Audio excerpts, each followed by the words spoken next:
Всех приветствую. Меня зовут Фати. Я живу в Египте, можно сказать, более 13 лет. Можно сказать, что на две страны я жила. То в России, то в Египте. И в итоге вот я сейчас здесь. И после суровой московской зимы, когда ты попадаешь в райское место с морями, с красивым берегом, с закатами, восходами, с пальмами, это, конечно же, любовь с первого взгляда. Вот таким образом попала в Египет.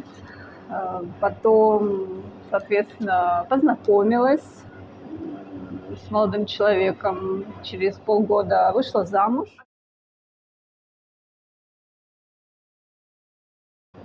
Конечно же, я слышала все эти предупреждающие истории о том, что не стоит знакомиться, не стоит выходить замуж, ну и так далее, и так далее. Но я думаю, что все-таки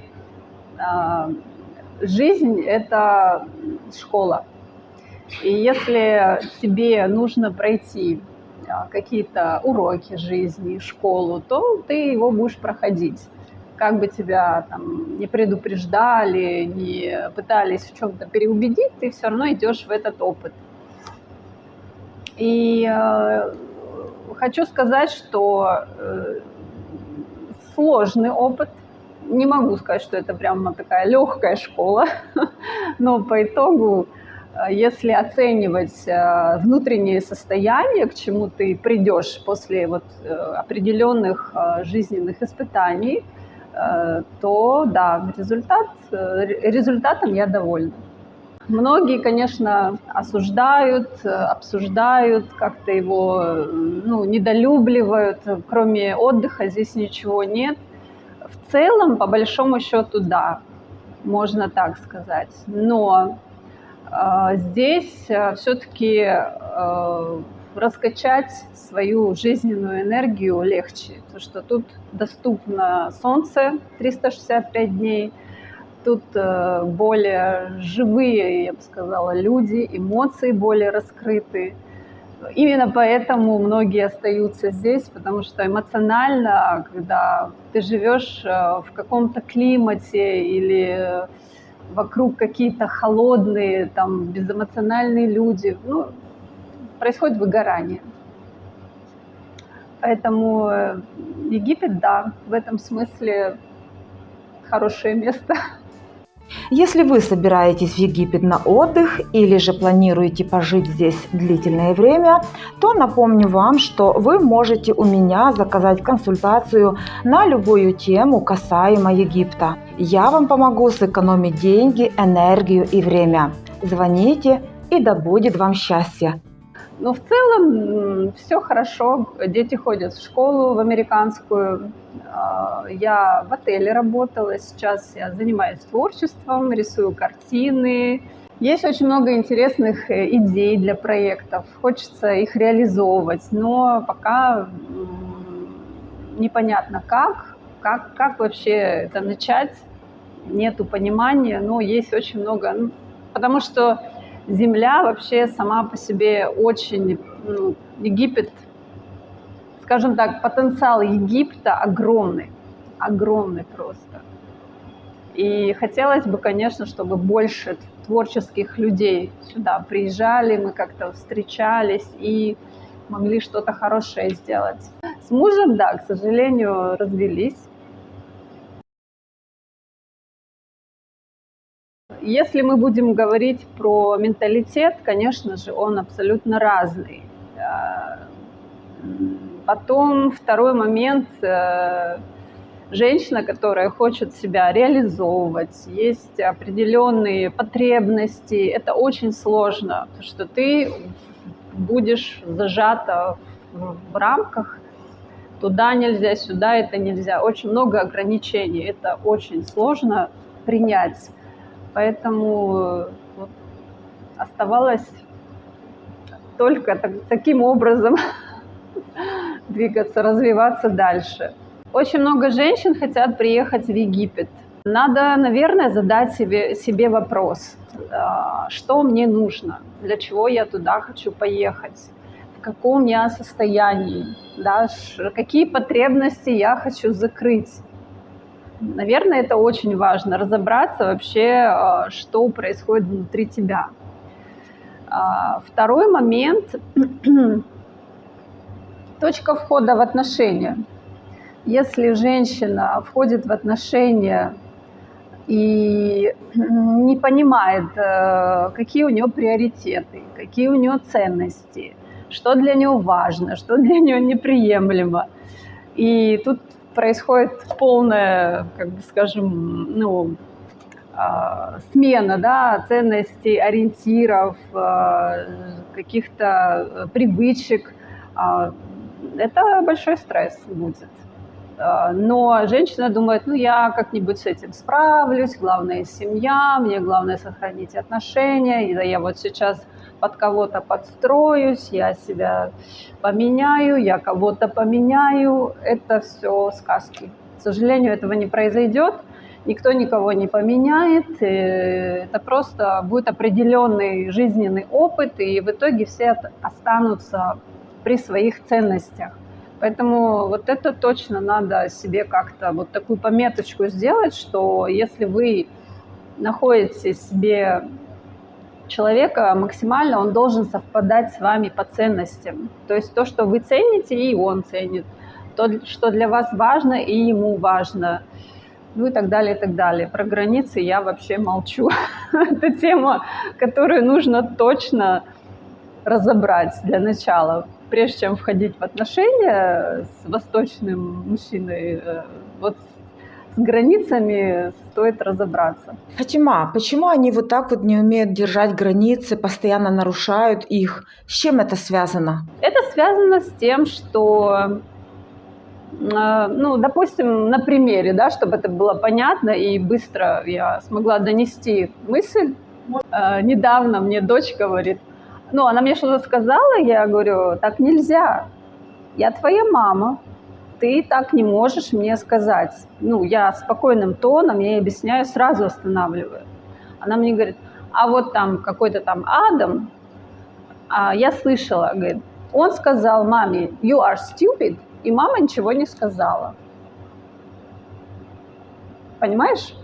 Вот где корни. То есть это нормально сказать оскорбительные слова близким, матери, там, не знаю, кому угодно, и мне ничего не будет. То есть, окей, я захотел, выразил себя как угодно, мне еще не прилетело, все. И вот с этим, конечно, растет ребенок, мужчина. Дальше исправлять это нереально. А ты вот помнишь, как проходила твоя адаптация здесь? Я не скажу, что я потом уехала в Россию спустя полгода, потом приехала. Как таковой вот прям адаптации к Египту не было. Может быть, да, вот нехватка того, что вот магазины другие, все так вот нету привычной инфраструктуры, да, ты вышел, ты нашел все, что ты хочешь. Вот ты захотел, знаешь место, куда пойти это купить, а здесь надо искать. Даже элементарные какие-то вещи, скажем так, циркуль или там, не знаю, что-то такое, надо пойти и поискать. Да, в этом смысле, да, вот быт, конечно, он усложнен в связи с тем, что ограниченный выбор.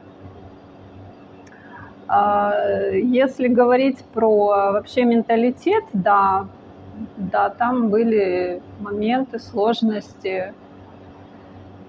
Но опять же, мы же все учимся жизни, это жизнь нас таким образом учит. Я помню, я себе все время говорила, почему я такая мягкая, почему вот во мне нету какой-то твердости. Вот, пожалуйста, запрос такой, чтобы внутри появилась эта твердость. Ты оказываешься в таких условиях, где какой-то человек тебя будет выводить на вот эти эмоции, чтобы ты проявлял эту твердость. И здесь, наверное, другой пример, да, другая метафора. Вот роза, да, роза, цветок красивый цветок, самый популярный, между прочим. Лепесточки такие мягкие, красивые, бархатистые, а ствол твердый и шипы. Вот эта твердость дает устойчивость, и розы стоят долго, они не вянут долго. Шипы – это надо очень аккуратно брать этот цветок. Ну, то есть это вот такая метафора, да, вот какие качества должны быть присущи женщине. И твердость, и мягкость, и знать, где это проявлять. Не подряд там, то ты твердая, там, 24 часа на 7, то ты мягкая. То есть тут надо еще и знать, в каких ситуациях какие качества проявлять. Прилетают вопросы, да, от подписчиц, как вообще строить отношения, да.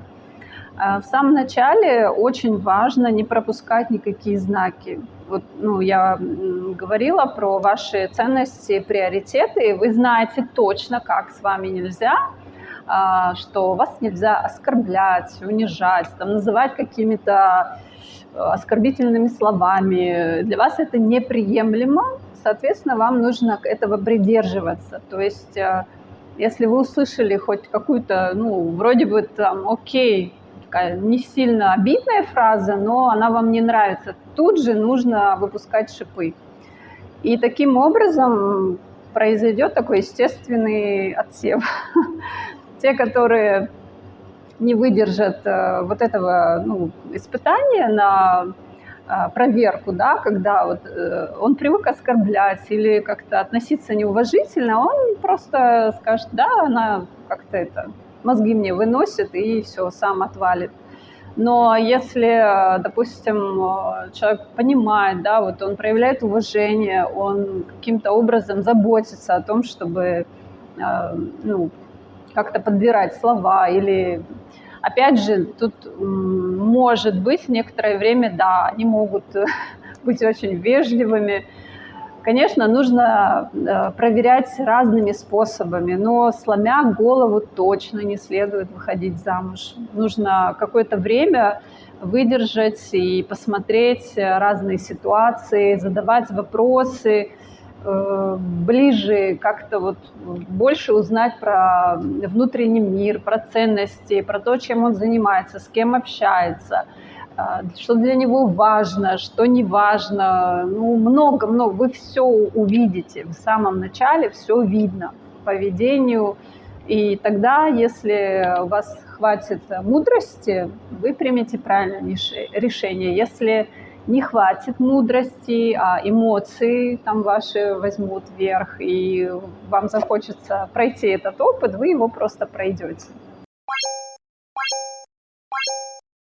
Почему женщины терпят? Вот как раз вот в самом начале пропускают вот эти сигналы, знаки, потом появляются дети, потом какое-то совместное там быт, имущество и так далее, и уже очень сложно выбраться.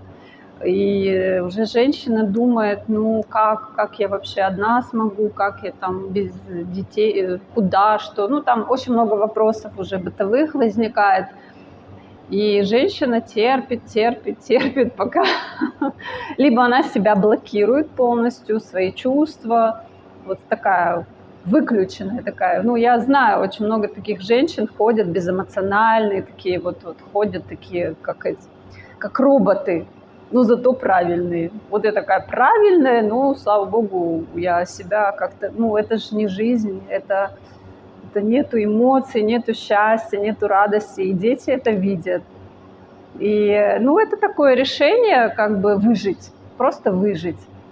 А более сильные женщины, у которых уже проросла какая-то внутренняя опора, и они чувствуют вот этот зов, что я не хочу так, мне все это надоело, они, конечно, ищут способы и выходят из отношений.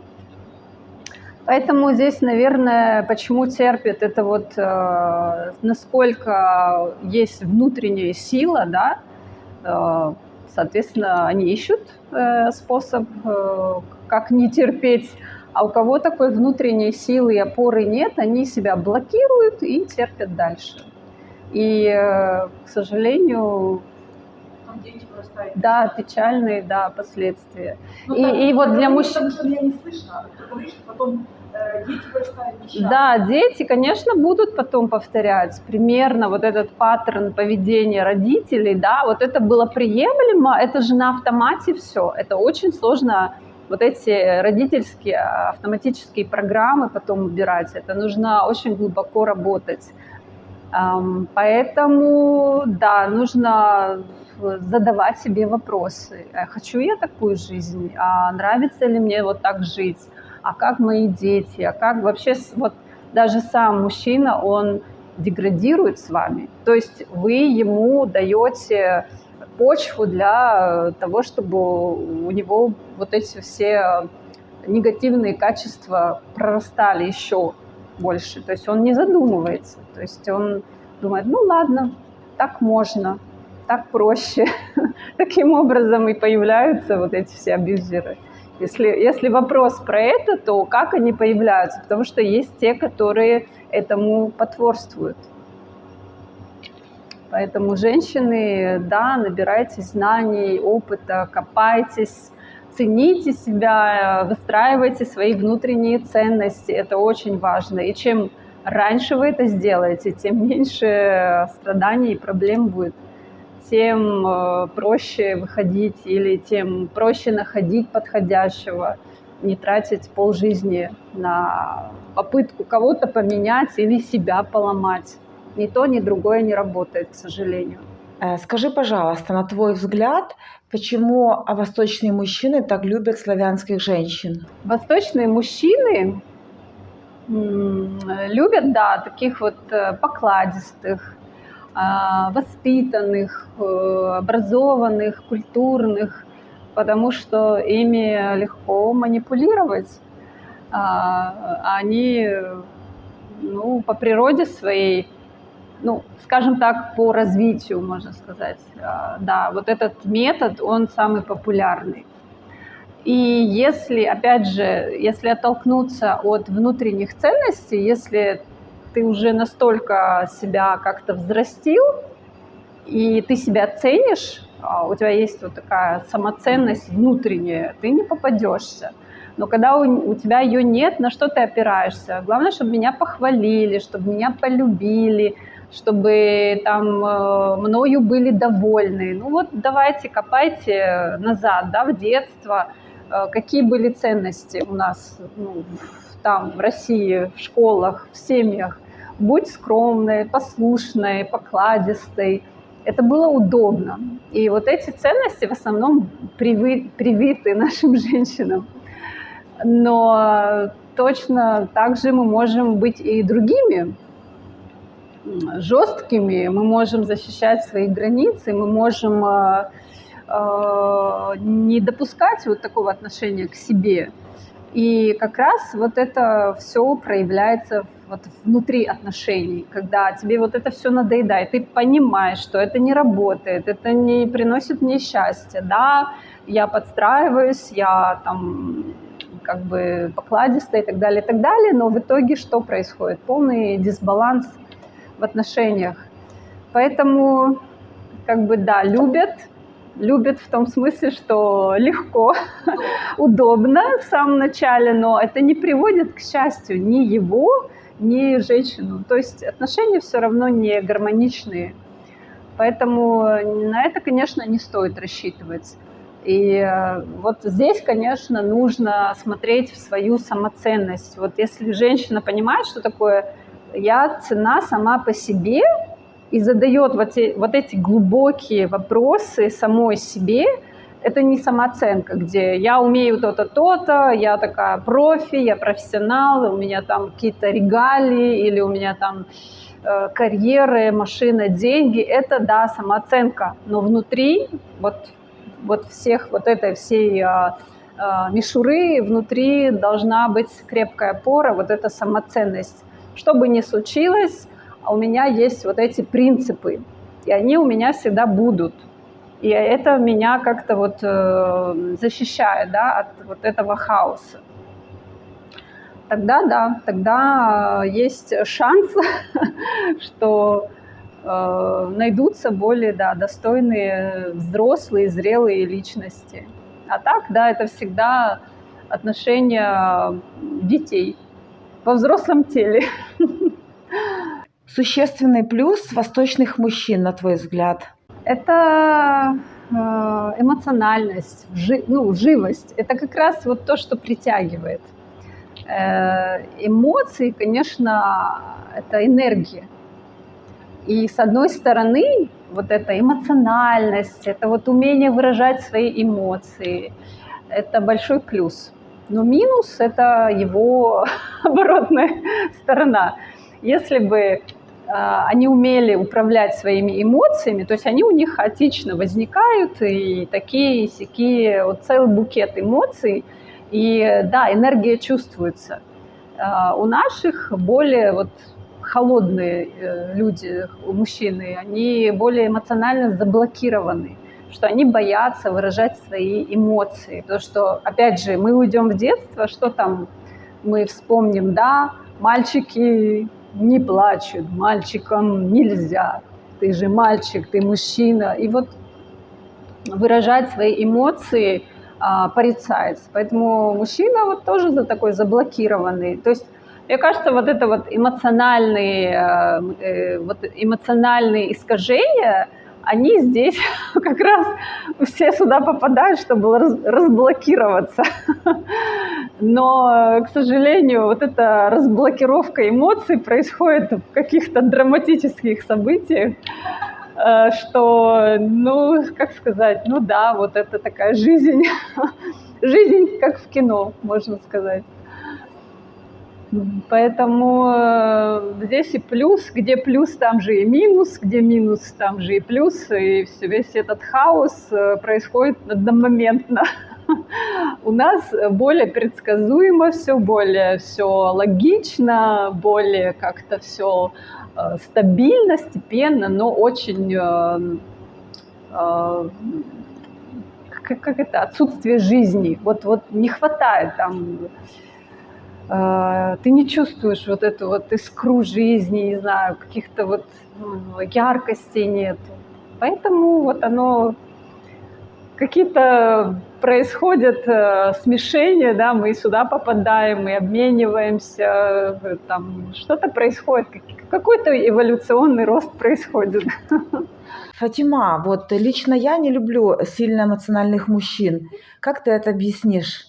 Конечно, если эмоции неконтролируемые, и он их выражает в ненужном месте, не те эмоции, конечно, приятного мало, да, когда он не умеет контролировать, он не выбирает слова, он просто выплевывает, выпаливает все, что на ум пришло, это, конечно, нет, не про это. Если, я не знаю, кого взять в пример, какого-нибудь там артиста, вспомни какого-нибудь там, я не знаю, который красиво выражает свои эмоции. Он же привлекательный, его все смотрят, потому что от него идет энергия. Но это не говорит о том, что он глупый. Он знает, когда, в каком месте, как выражать эти эмоции. Но при этом он, у него есть вот этот стабильный ум, да, когда нужно сдержаться, он сдерживается, где нужно проявить какое-то спокойствие, он проявляет. Он такой зрелый мужчина, но при этом не заблокированный эмоционально. То есть он, по сути, умеет выражать ярко свои эмоции, но при этом он умеет собой управлять. Тогда да, тогда это красиво, это приятно. Но так вот, конечно, вот эти американские горки, они никому не нравятся. Согласна, это вынос мозга будет каждый день, каждую секунду. Про инфантилизм мужской. Опять же, это же трудно брать ответственность. Это всегда проще на кого-то перекладывать, ждать, что за тебя кто-то решит проблему или кого-то обвинить. Это всегда проще. Поэтому женщинам какой совет? не решайте ничего за мужчину. Ну, то есть, опять же, если вот его часть задач вы начинаете решать, он становится инфантильным. Ну, а что ему еще остается? Либо он берет ответственность, проявляет вот это качество, и тогда замечательно. Если он не проявляет это качество, за него, если будете решать, опять же, это вот как раз вот вы себя загоните вот в эти отношения, из которых очень сложно выйти. Вы на себя все взвалили, все тащите, и что делать? Уже там быт, дети, не знаю, школа, и так далее, и так далее. Вот, поэтому не надо, конечно, поощрять инфантилизм. Здесь нужно вот просто сесть и разобраться, опять же, к чему это может привести. Как много здесь счастливых пар? Скажем так, я не знаю много пар, то есть у меня в моем окружении не так много там, женщин, друзей, не могу вот такую статистику какую-то привести в пример, но гармоничные есть, но чтобы прямо счастливые пары случались, это, конечно, нужно развиваться. И ты развиваешься, и он развивается, и у вас как-то это все гармонично переплетается, твои интересы не мешают его интересам, его интересы тебе не мешают. И вы как-то вместе переходите с уровня на уровень, и вам всегда интересно.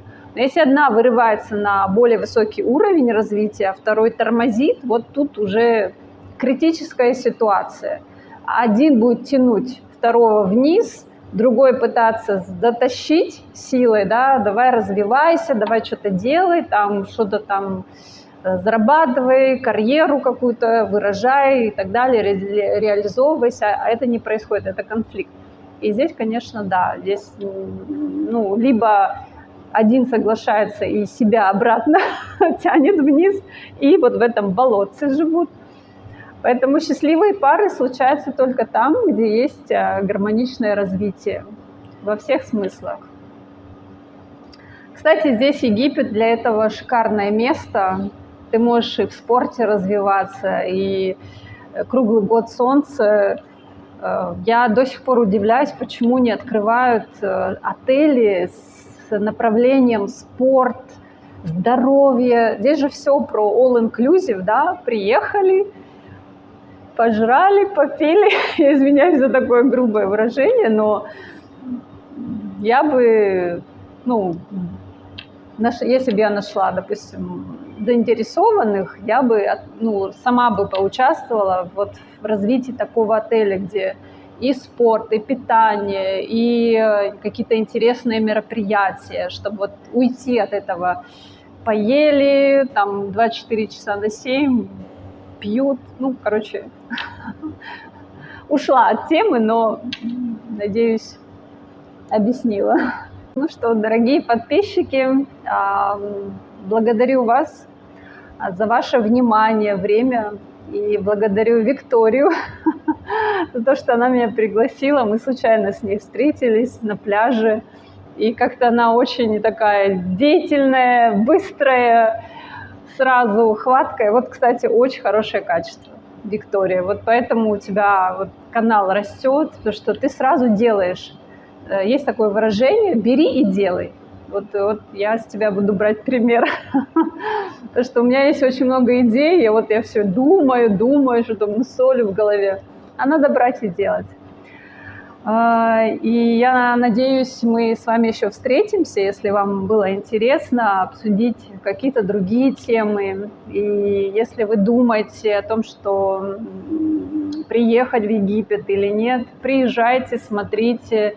Здесь, кстати, да, жить легко, при условии, что у вас будет какая-то реализация. Если это вот проживание, да, на постоянное, конечно, нужно чем-то заниматься, иначе будет скучно. Но если это отдых, да, тогда да, отдохнете прекрасно. Здесь люди редко болеют, да, согласишься с этим? Чистый воздух. Да, пишите вопросы, если вы хотите какую-то тему, да, обсудить, хотите узнать больше, глубже, пишите свои вопросы в комментариях. Мы обязательно, я думаю, встретимся еще раз и поговорим. Всего доброго. Всем пока. Ну что ж, на сегодня все. Если вы собираетесь в Египет на отдых или же планируете пожить здесь длительное время, напомню вам, что вы можете у меня заказать консультацию на любую тему касаемо Египта.